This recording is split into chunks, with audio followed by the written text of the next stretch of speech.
Hello and welcome to Ensemble Conversations with me, Mark Kilmurray. This morning we have three special guests. We have Craig Reucassel, Chris Taylor and Andrew Hansen. Hello. Hello. How are you? Differently lit. Look how bad Chris's lighting is. What's going on there? Where are you? I don't have the benefit of the technicians at the Ensemble Theatre that I'm accustomed to, who are on very well-paid contracts to light me in a very particular style. So this is amateur lighting, Taylor style, but it's great to be here. Thanks for having us, Mark. It's fantastic to see you all. Thank you very much for joining us. Can I just ask first, how is isolation? Andrew, how is it for you? Well, look at it. I mean, it's really not different at all. I'm a very daggy man, so I've always been very indoorsy, Mark, and not liked by people. So it's really, I haven't noticed any difference. I mean, if anything, I'm more social because I'm doing Zoom conversations with the Ensemble Theatre, which is far more than I know. It's quite good if you're a sort of nerdy, arty person. This whole thing, it suits us. I think it suits us. Yes, you don't have to make excuses not to go somewhere. You're isolated. And Craig, for you? Yeah, it's been strange. There's been a nice part of it in that I've got to see my family a lot more. Maybe at this period of isolation, that's becoming fraying for all of us. But look, there's been positives and negatives. It was a strange kind of time, so it's been good. I mean, the good thing about this, obviously, is that this is the only way you could do this interview because, of course, Andrew, Chris and I refused to be in the same room together. So we can actually do it this way, but this is the only way around it. Indeed, yes, I remember. And Chris, for you, how's it been for you? Well, look, it's sort of similar, blissful in a way. Like Andrew, I'm a natural homebody, so it wasn't a particularly big adjustment. And I know it's kind of perverse to talk about it as a blissful, joyous time because it's obviously a global pandemic and it's been a lot of suffering. But in terms of just on a personal level, spending more time with my wife and just getting back to basic things like baking and talking. And it's been blissful not having to see Craig Reucassel's family, who often used to always come round. He forced me to babysit his wife mainly. Right. There's been a lot of upside. And it's also just been fascinating to watch. And on the whole, mostly heartening. So for every sort of awful, selfish person who's hoarding toilet paper, and we see this is happening again in Melbourne, bizarrely, at the moment, with the threat of a second wave, there's mostly been, I think, a sense of the emergence of community. Like, me and my neighbours talk to each other in a way we haven't before. I think the arts community has rallied online, initiatives like this, or even performances for audiences online. So the creativity and lateral solutions that have emerged out of this have not only been really impressive, but hopefully plant seeds for things we can do post-COVID to improve life going forward. Yes, indeed. I mean, I find with our theatre community, we're talking much more. The artistic directors are talking. We're having Zoom meetings. There's a communication going on that we wouldn't normally have done, and it'd be great to keep that. In our building as well, we have our neighbours at the top floor of our building. We have a Sunday evening dinner together, socially distant, and we've never done that before, and it's fantastic. I think those things sprouting up, it'd be great to keep those alive. I was just going to... theatre back, though, that's the thing, is the trade-off at the moment isn't perhaps totally sorted out. We've got more Zoom meetings, but we don't have that's much right. And we don't have an audience. I was just going to pick up on there, Chris. You were saying that about this lockdown period. Is there material from this, or do we move on, or does it become dated very quickly, or is it something we can refer to? Is it satirical and how long would it be satirical for? That's a really good question. And I guess the three of us have always predominantly worked within topical comedy. And I think while it's been, the story, it's the story of the decade, isn't it? It's actually been quite a fertile period for ideas. I mean, there's been some astonishing creativity from people on, very simple platforms like TikTok or Facebook and Instagram and so forth. Whether the great Corona novel comes out of this or the great Corona play remains to be seen. I like to think that, the great stories of history always have a place to be retold for future generations. Like, I'm sure when we're all 80, and obviously I won't make it that far, but Andrew and Craig look quite healthy, they'll have grandkids, and they could bore them with stories about this time we all lived in isolation. Or I think there probably should be great artistic representations of this time, and I think it's people have sort of been describing it as our war, like the equivalent of sort of rations during the war, and we never get tired of watching old sort of war movies. So I think we probably will see a lot of artistic interpretations of this time. It's interesting though, because I was filming around the bushfires, and at the time that felt like this thing that was just so dominant, and it was what we'd be talking about for months to come. And then coronavirus hit, and that seems to have gone. And it's interesting you're asking artistically, Mark, because we're used to doing topical stuff, so all you'd be talking about now is coronavirus. But I'm working on a film for next year, and in the first few weeks of coronavirus, we were like, everything's going to change. The whole movie is going to be about that. And then about a month and a half in, we're like, there'll be a bit about that. And then it's like, people are going, well, this really dated if it has this reference. So it's kind of it's a difficult, looking forward, it's hard to tell how big coronavirus will still be in a year. And if everyone's going, we've done the whole thing via Skype, will it seem quite weird if you've gone back to normality? It's sort of this funny thing with topicality, especially comedy, but probably all writing, is it's super current, obviously, at the time it's happening. And then in about 10 years' time, it's again a legitimate topic. So you sort of have a lot of perspective and look back and do a sort of bigger picture piece on it. But Craig's right, in a year's time, it will feel very dated. So you sort of need to go through this elapsed period of 10 years before it becomes, I don't know, before it doesn't feel dated. Does that sort of make sense? Yeah. Retro. Andrew, how about for you? Do you feel the same? Look, the wonderful thing for me, I think, is that you just get to see inside everybody's house. This is and that will date it. I mean, you'll be able to pinpoint any sort of work of art as to whether or not it was filmed on a terrible phone camera inside somebody's bedroom or not. In the future, we'll go, oh, that must have been done in 2020 because look, I can see his pillows, or in Craig's case, his notice board of shopping list things that he needs to. You said pillows. That's Chris. What was behind you, Craig? It's Chris. Yes, I have a bookshelf envy. I always think, oh wow, they've got some really good bookshelves there. Or on Zoom, I'm looking at how my hair is, or how I'm looking at when I'm supposed to be listening to somebody talking. Not that I'm doing. I haven't looked at any of you during this. I've only been looking at myself, and you do, don't you? Also you worry. seen a pillow. So you never know. I mean, Craig, you must be dismayed to see the state of your teeth. That's right. Yeah. I didn't know I had this massive gap. I guess the other thing, though, Mark. I mean, there's obviously a bit of corona fatigue and restrictions fatigue in Australia, but other countries are, right in the middle of this still. And the American story is, I'd be amazed if we don't get, if corona doesn't play a huge part in the Trump biopics that are inevitably going to be in development for the next 20 years. So, yeah, the story's not over. It's still there. So just for the three of you, let's just take you back a little way. You were, at university, whatever you were doing or thinking of becoming, and then suddenly you end up in an award-winning satirical comedy team with The Chasers. How did that happen? How did you go from not sure what you wanted to do, or maybe you did know what you wanted to do, to then suddenly being on television and becoming very well known? Chris? Oh, look, it was a huge fluke, to be honest. It wasn't by design. I think all of us obviously were drawn to comedy, and mucked about with comedy in various different forms, whether it was print or stage, with reviews and so forth at university. But it was never a viable career option, and we all had proper jobs and day jobs. But the Chaser newspaper was something of which Craig was one of the original founders and editors.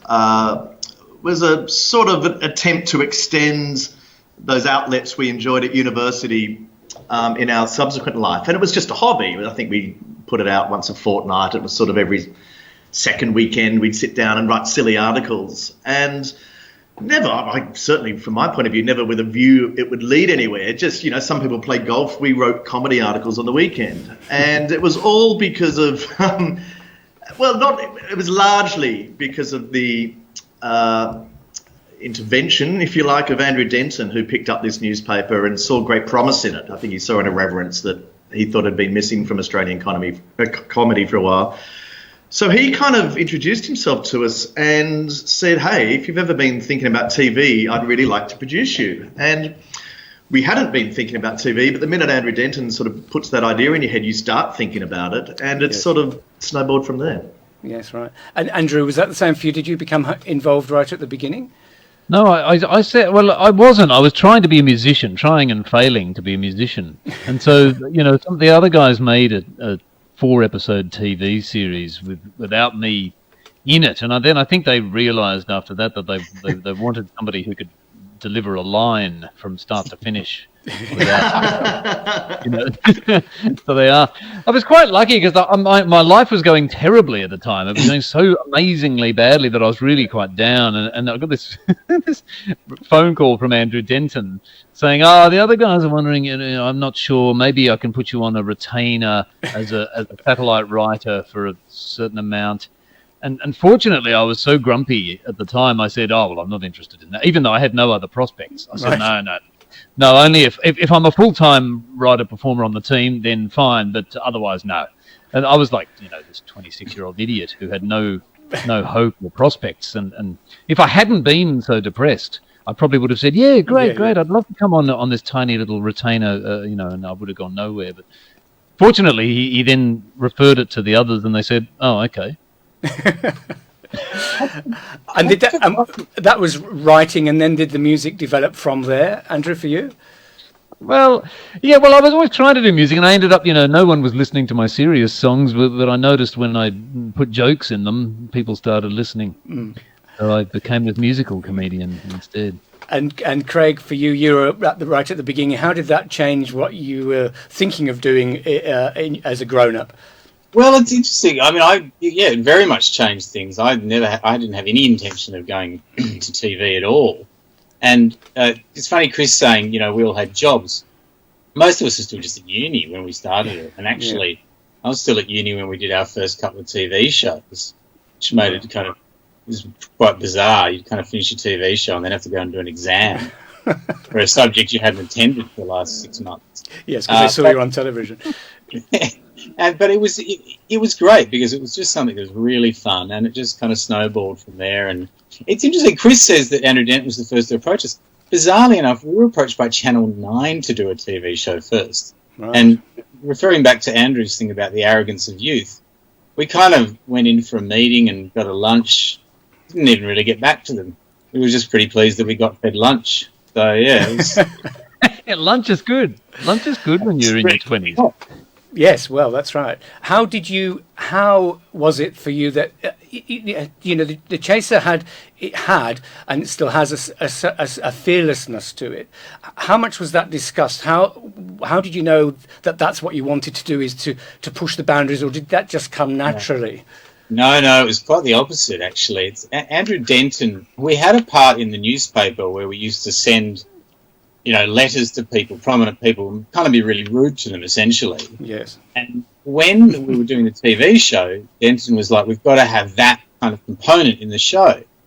And what that meant is that you had to go up to somebody in person and kind of be rude to them. And that was a very, very different proposition. It kind of goes against everything you've been taught. So it was very difficult. And I know Andrew particularly found it extremely hard.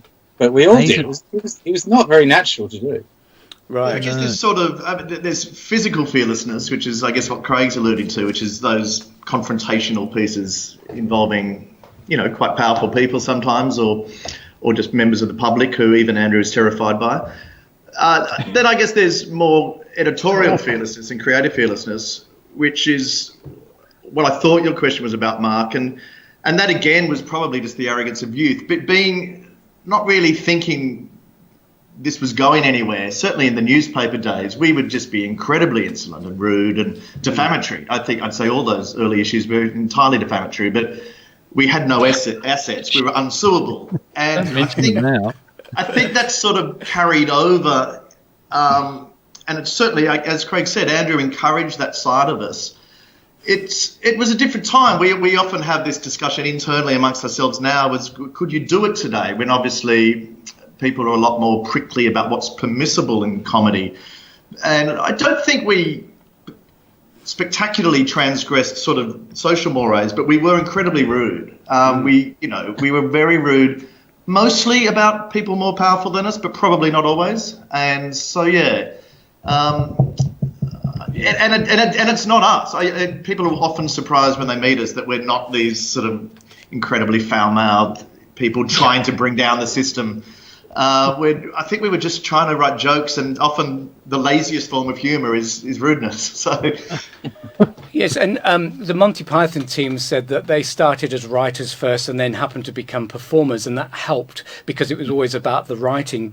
Was that the same for all of you, Andrew? Well, that's the thing, because we came from a newspaper, which had very no performing element. That's what Andrew's only being half facetious when he says by the second season we had to get somebody on who could actually perform. The rest of us weren't. I couldn't write. I was a terrible writer when I first joined. I was useless. I was completely useless as a writer at the beginning. It took me years to even figure out how to write a sketch. It's hard. I still haven't figured it out, but no, that's it. And in a sense, that was the interesting thing, is that in the CNN we used to get performers in, but then on the War and Everything, we would kind of perform everything despite the fact that we weren't that great performers. And I think it was kind of just like friends hanging out and joking in a sense. It's interesting nowadays. I think where you find this nowadays is on YouTube. Yes. You find friends hanging out, doing stunts, just playing around. And I think it is very hard to get this show up on a broadcast television show, but it is actually what has become the standard for a lot of YouTube, which is, But also, I would say that you were, as you said, Chris, you were playing characters. So when you were in the street confronting John Howard, say, it wasn't you. It was the characters that you developed that allowed you to push the boundaries a bit further and be rude and belligerent.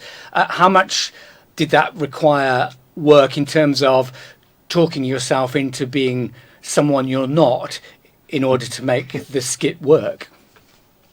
It'd be a different response depending on which member of the team you're talking about. I think there weren't so much characters as personas, which is the distinction I'd make. Like, certainly Andrew and I were very uncomfortable sort of going up to people.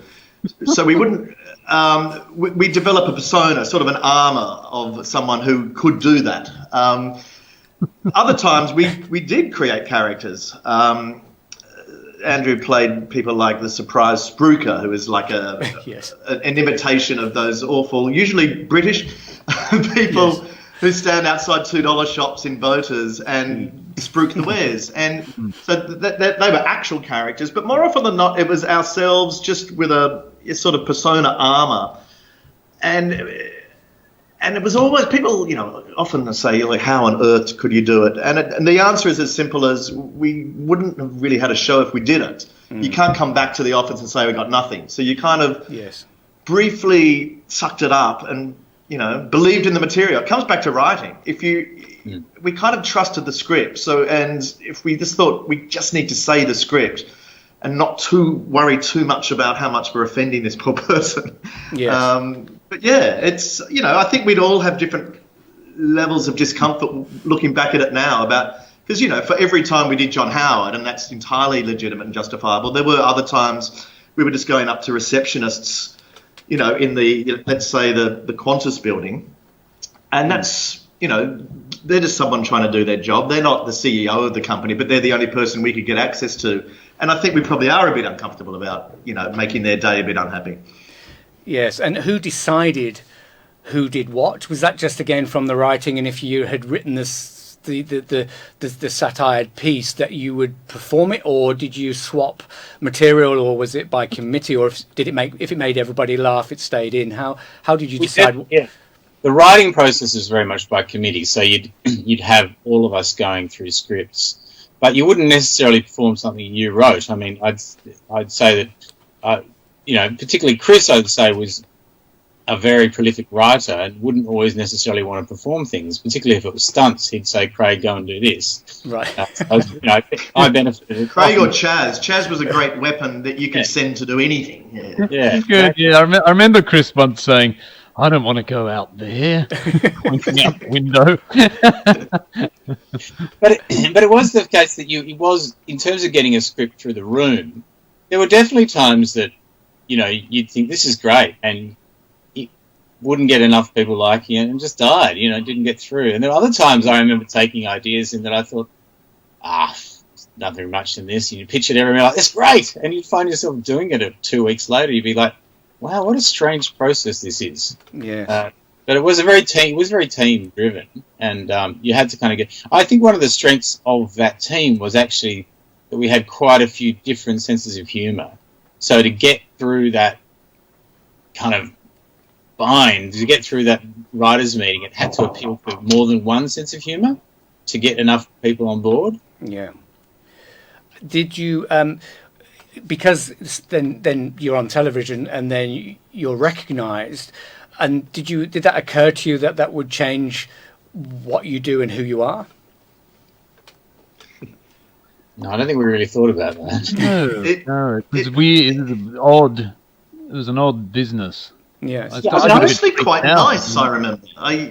It was always at a level, like, because we were nerds. We weren't. I remember we did a book signing once, because we kept putting out the print editions, or maybe it was a DVD signing or something like that, and there were like queues around the block at a Melbourne bookstore or something, and it suddenly occurred to us that the show was quite popular, and I remember thinking it was just quite nice. It was sort of a vote of confidence in the material and so forth. There was this sort of popular narrative at the time that our recognition or our profile killed the show, which I never really bought, because it certainly took away the element of surprise sometimes, because everyone just started to say, it's the Chaser guys. But for just as many examples, it actually helped us make the piece. Like, you'd almost get licensed to do some of the audacious things we did, like if it was going into, a building, or even just talking to people on the street that say, it's the Chaser guys. And people were generally more forgiving of otherwise outlandish behaviour. But it cut both ways. There were certainly pieces that were harmed and lost their element of surprise the minute they knew it was the Chaser. But it was sort of a 50-50. Yeah, managed press conferences, I remember. They always became really impossible when we were after Series 1 or something. If you went into a press conference to try and interrupt things, because it's full of marketing and PR people who wanted their talent to look good and not be thrown. If they saw one of us, you'd be thrown out immediately. After about Series 1. Yes. I remember after it did become interesting though, after a few series of War and everything, security firms would sell themselves on the ability that we know how to stop the Chaser people, and photos of us, they'd put them at the front door and that. And I remember Chris and I turning up for like an arts fundraiser that we were emceeing. Yes. And that's right, at the STC, I think it was, wasn't it? Yeah, we're like, we're the MC. They pitched themselves, we can get Chaser guys out. Yeah. And you were just going? We're just helping out. I felt that it said a lot about, say, a politician, how they responded to your attack or whatever, or protest on them. If they accepted it and they laughed and smiled, I'd quite like them. If they were belligerent and rude, I think, that says a lot about their personality. I thought it was very interesting, actually. Yeah, Tony Abbott was the interesting one on that, because he switched. The first few times we went to Tony Abbott, he took the approach of like, I'm not going to talk to these people, and he would just, be silent. And on screen, that looked terrible, and it didn't really work. And then somebody, I think, must have spoken to him, because kind of a few years into our interactions with him, he started changing and engaging, and he was actually quite good off the cuff, and he would engage, and he came across so much better. That was the interesting thing about it, is that you were kind of giving a politician an opportunity to respond. I remember Peter Costello, we once came up to, and he started kind of dancing away, and he looked really great by doing it, and we had no idea what was going to happen in that situation. It was how they responded that kind of sometimes determined it. You almost track. I was going to say you could track the length of time that it took for the talking notes to change. Like it went from don't engage to please engage with the chaser, and it was almost overnight. And it was, I remember very tellingly, it was in the 07 election, the famous Kevin 07 election that Rudd ended up winning. Howard, to his credit, had always been very playful with us and understood comedy and, protests to be part of the circus of elections. Rudd's people completely shut us down, worked overtime to make sure the chaser never disrupted his campaign. He ended up winning. but Howard, it was a really interesting insight into the two different approaches of those parties. Howard almost reached the point of inviting us to do stuff, whereas Labor really shut us down. That's such rubbish. Howard was never playful. He hated us, but he did have respect. But he understood it was you shouldn't stop it. You shouldn't try to stop it. Which I really respected that about Howard. He had this old school view of, I'm a politician, I'm in the public sphere, you can come and do this. I will not, literally, he would not engage with us at all. He hated it, but he didn't. It was good. I always thought it was a shame. I mean, if they responded well, it always resulted in a much less funny piece. It was always great when they got cranky. Yes. I was so disappointed if somebody played along or, was good-humoured about things. It's the last thing you wanted. Yes, Andrew, for you playing there's sometimes a roundup, a musical piece at the end. What was the pressure like for that? Because there was some very cutting lyrics in there, which were beautifully done, but the pressure was on you usually at the end to do something that was rounding up where we were at that time in the world. How did you come up with that weekly or whenever you had to do it? We never did them weekly because there weren't enough good ideas. They were quite rare. But the main answer was to get Chris to write the lyrics. Chris wrote the lyrics of a lot of the songs that I performed on the show. I mean, not all of them, but a lot of the time Taylor would send me some words and I would put them to music. But I think in people's memories, we did huge numbers of songs. Like people think it was one a week. So I always get asked to this very day, why don't you do more songs? Yeah. They're quite hard to come up with. Indeed. So yes, I put something into a show. I put together this tour this year, and it took forever to fill an hour's worth of live songs, especially because Chris didn't write it this time. And now you have time to keep practicing with. I know. Now I can spend the next 3 years writing another hour's worth. So from going from playing a version of yourselves on television to suddenly being on stage, Craig and Chris, first with David Williamson's play Jack of Hearts. Why say yes to that? That's a question a lot of critics ask. The critics ask why ask them in the first place. I think somebody on Ensemble got it wrong. They're trying to get Hamish and Andy or something, and they just got the rest. Yeah. No, it was such a great offer. The offer to do theatre with Ensemble with David Williamson was just so fantastic that we couldn't really say no to it. And I remember we thought we were just the luckiest people. And David also let us, Chris and I, be slightly involved in the writing of it, which was really bizarre, kind of interesting experience as well. So I absolutely loved it, and it was a very different experience from what we've been doing. We were used to kind of turning around one show a week, and to be able to spend months on the one show and focus on nuance that we'd never even considered before was a real luxury. And playing that role in the theatre, the environment's completely different. I'm sure you've done theatre work before, perhaps, but in that regard, it was a new experience for you both, I guess.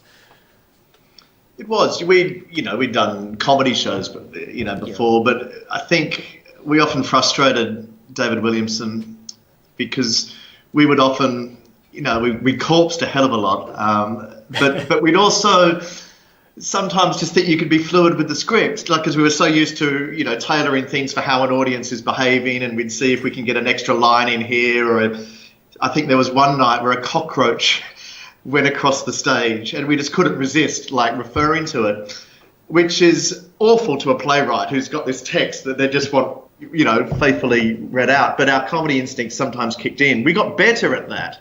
And certainly by the time of our second play, Neville's Island, which Andrew joined us for, I think we started to really appreciate the discipline of acting and how you do need to, have reverence for the text and all of that. But it was a wonderful experience. It was a really, as Craig said, not just a chance to do a play of Australia's preeminent playwright, but also to challenge ourselves and, feel uncomfortable again because, we hadn't done it. And I think there's always a risk in your career that you only do things you know you can do. And Craig and I literally took a leap off a cliff saying, look, this could go very badly, but you don't want to die wondering. Let's shake things up. And I'm glad we did. I remember, Chris, that you were playing the part in the play of somebody who then does a stand-up routine, and that you said, I've never done stand-up before, and that there was an idea that you had all done that sort of stand-up comedy background to be part of the Chasers, and that was a sort of a revelation to a few people that, oh, you haven't done this before. No, yes. It's probably on the ensemble's part, really. What's that? Sorry, Dale.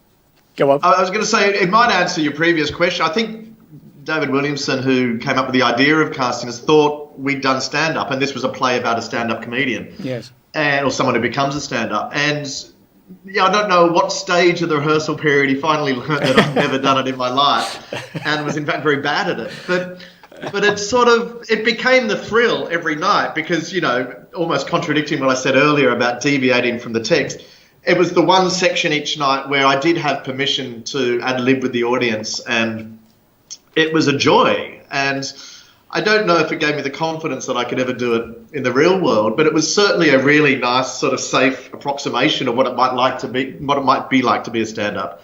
And the amazing thing was how great the ensemble audience was with it. Like, you could go to some of the, I don't know, there'd be some sort of, somewhere like Belvoir, the audiences might be a bit more trendy to engage in audience participation, but the ensemble audience was so on the edge of their seats, throwing out suggestions. It was like pantomime some nights. It was really fun. Yes. It's interesting that I actually wonder if David had cast a stand-up, whether that would have been even more difficult, because a stand-up having to perform lines that were predominantly written by David in a stand-up position, I think would have been a much bigger challenge for somebody who is a stand-up comedian. So that could have, maybe it was unfortunate that there was no research done. Indeed, I remember seeing that performance grow, Chris, from your preview to, say, 2 or 3 weeks into the run of the play, and being amazed at how comfortable you were and how much fun you were having. And I think when you started to enjoy it, then it was a whole new life to it, and the audience responded so well. It's definitely evolved and got a lot better as the play went on, as I got more comfortable with it. Possibly I got a bit indulgent. Some nights it went for half an hour, those bits, as I would just start riffing with the audience. And then I was trying to make the cast laugh too, and so it was a very happy experience for the most part, that play. And then, Andrew, you joined us for Neville's Island. So again, I asked the three of you to be in a play set in an island in the cold, damp, well, we set it Tasmania way, and I asked you to do it during the winter, which I remember a bit of protest, Craig, particularly from you. And Andrew, you had to be covered in stage makeup, blood, and half naked, soaking wet. How did that go for you? How much did you enjoy that? Well, I was trepidatious about doing it at all, especially after having seen Chris and Craig in the first play. I was really thought, oh boy, I don't want to sign up to this. But no, it was freezing. I didn't handle it well. I actually got really sick as well. I got this terrible thing called hand, foot, and mouth disease, which I caught from my then infant kid. And when you have that as a grown-up, it makes you unbelievably sick. But it was this extraordinary experience. So many showers per day, because of course we all had to. In that play, it starts with a capsized boat, and so you all have to stand under a shower, fully clothed, before you go on stage. And then at the end of the night, you have to have another long shower to try and not get hypothermia from the fact that you've been on stage freezing cold the whole night. And I was naked. I was in my underpants a lot with blood all over me. So No, it was a horrible experience and one I never care to repeat. I'm glad we've encouraged you to do more theatre. Craig, so it was cold, it was wet, and you did all get ill. Yeah. I don't know if I got ill. It was a fascinating experience. The thing that I most loved about doing theatre, and the thing I became most fascinated by, was the audience and the way that the character of an audience could change between different shows. And particularly with Neville's Island, if an audience didn't really get on board in the first half, there was a twist in the second half where it became a bit more black, and you were just in for a horrible ride, because if they didn't enjoy the first part, the second half was really bleak for them. So I was just, audience is watching me. I was fascinated by them the whole time.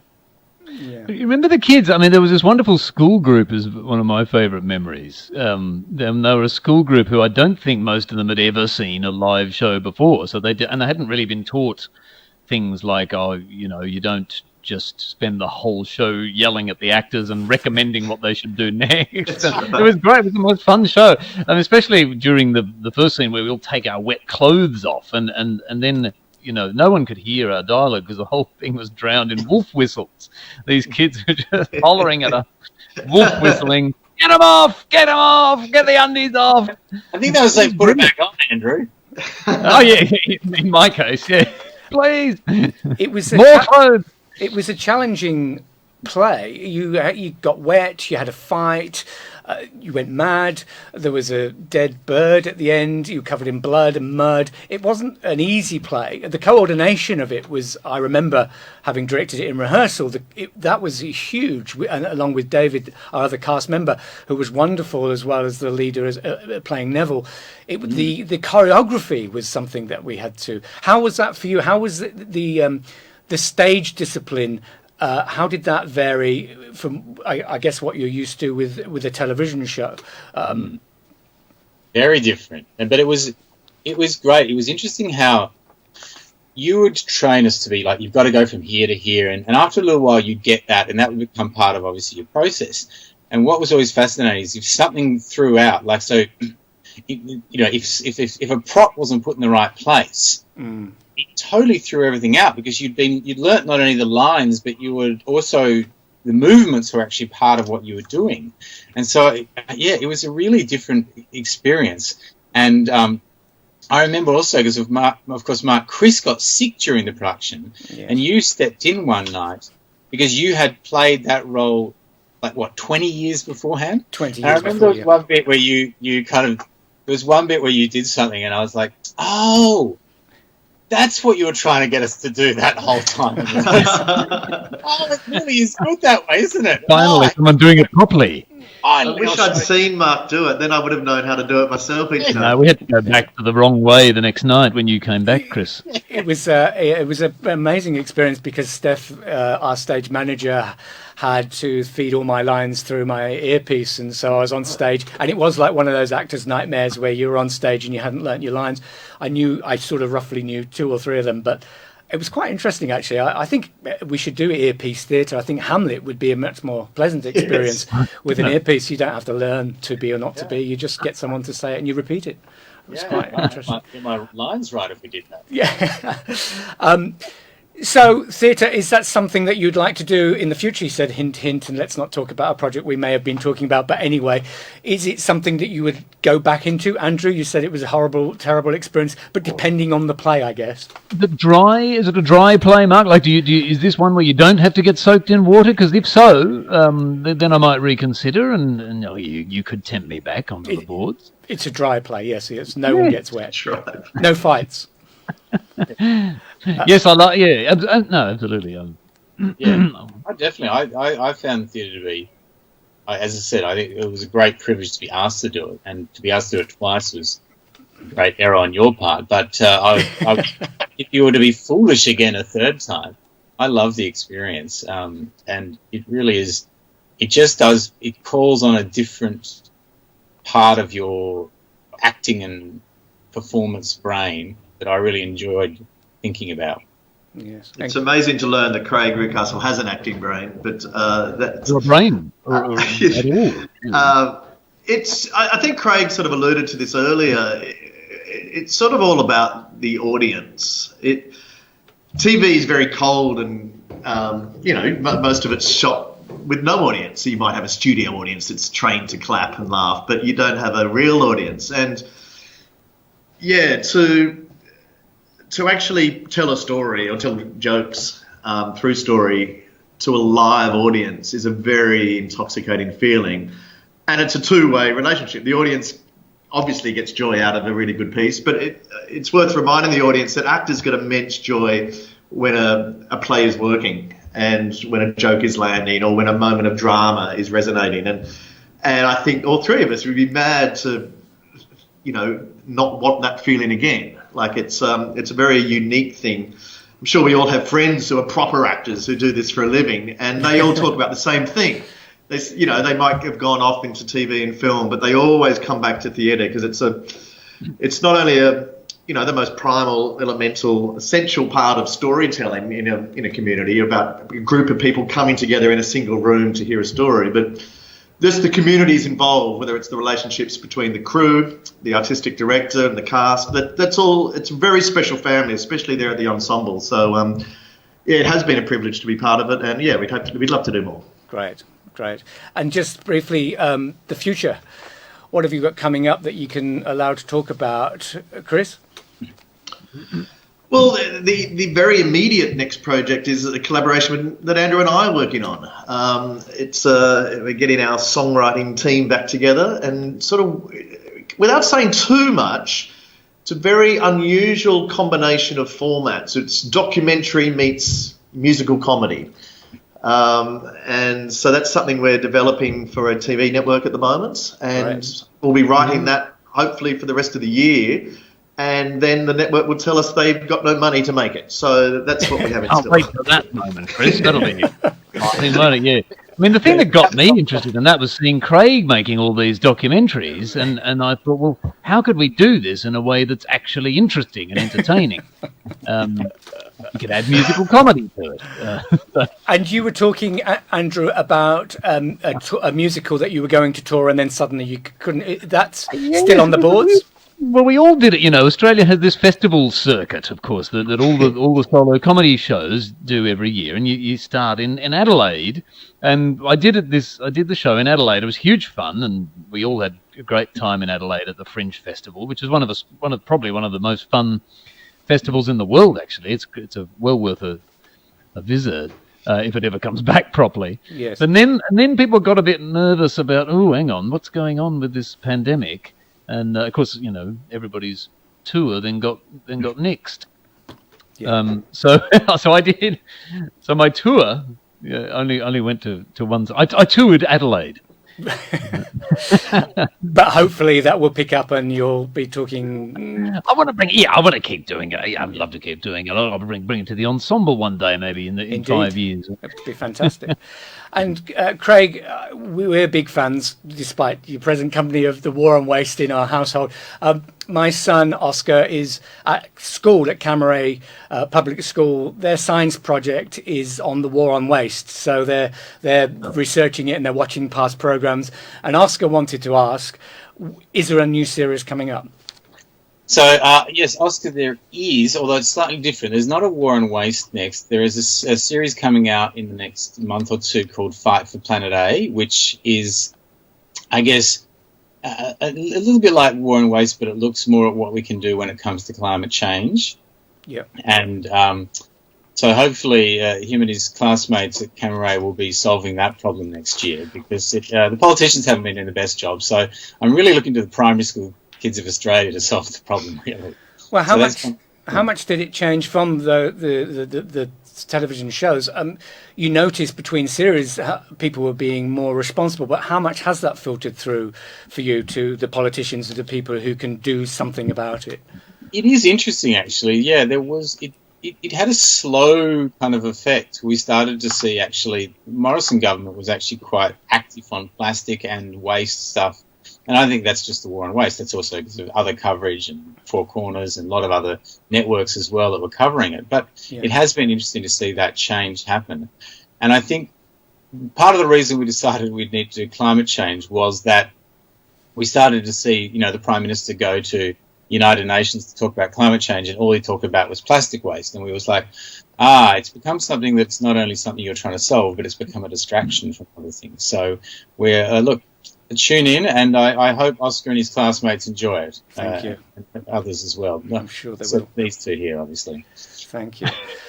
Does it have any musical jokes in it? It's all music. As you know, I'm a wonderful singer, Andrew. Yeah, War on Waste the musical. That might be something we could be interested in staging. That would be... You haven't heard me sing. Yeah. Well, it would be fantastic to see you guys some point in the foyer, on stage, in a rehearsal room in the future. Thank you so much for joining us this morning. It's such a pleasure to talk to you. Thank you, Andrew, Craig and Chris, for your time, and we hope to see you very soon on a television screen or in the theatre. Thank you. Thank you, Mark, and Thank you. lots of wonderful ensemble people. Thank you. Yeah, thanks to you, and love to everyone at the Ensemble. Thank you. Bye. Thank you. That was a lovely conversation with the Chaser team of Andrew, Craig and Chris, and thank you so much for watching, and thank you for joining us on our live stream. We'll be back next week. I'm talking to Sandra Bates, the 30-year long artistic director of the Ensemble Theatre, and there'll be lots of chat about what that meant to be there for that time and the wonderful work that she did for the ensemble. So I'm looking forward to that. I look forward to seeing you. Thank you for joining me. Bye.